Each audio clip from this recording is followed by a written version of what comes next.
30 مارچ 1940 مسلمانوں کے لیے ایک انقلابی دن تھا۔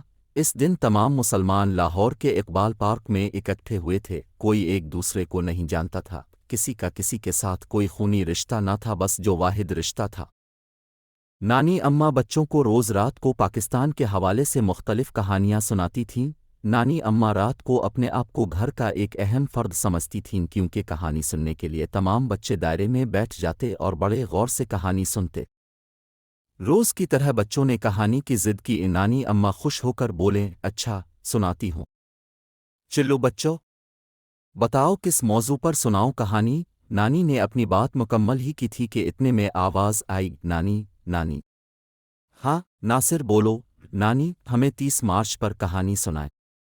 نانی اماں نے کہا، عمدہ موضوع ہے، اب غور سے سنو۔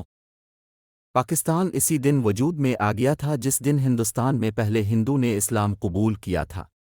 یہ اس زمانے کی بات ہے جب یہاں حکومت بھی قائم نہیں ہوئی تھی۔ 30 مارچ 1940 مسلمانوں کے لیے ایک انقلابی دن تھا۔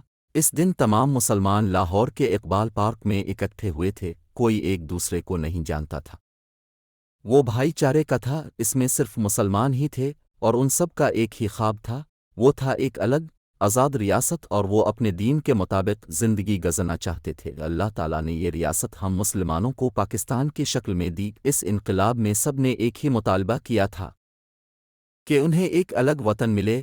اس انقلاب میں دو قومی نظریے منتخب کیے گئے تھے۔ ہاں بچوں، دو قومی نظریے جن کی بنا پر پاکستان وجود میں آیا وہ یہ ہے: ایک، ہندو کے رسم و رواج ہم مسلمانوں کے رسم و رواج سے بالکل الگ تھے، اس لیے وہ ایک الگ وطن چاہتے تھے۔ دو، سب سے بڑی بات، مذہب الگ تھے، لہذا ایک علیحدہ وطن ضروری تھا۔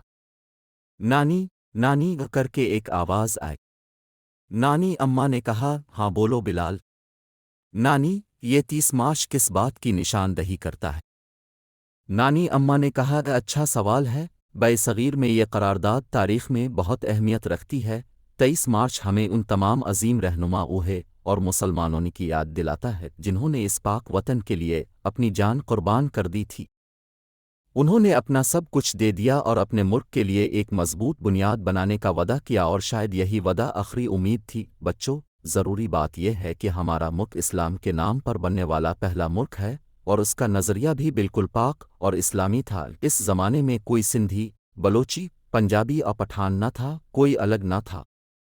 سب نے متحد ہونے کا فیصلہ کیا تاکہ مل جل کر ایک جھنڈے کے نیچے کھڑے ہو کر کہہ سکیں، پاکستان زندہ باد۔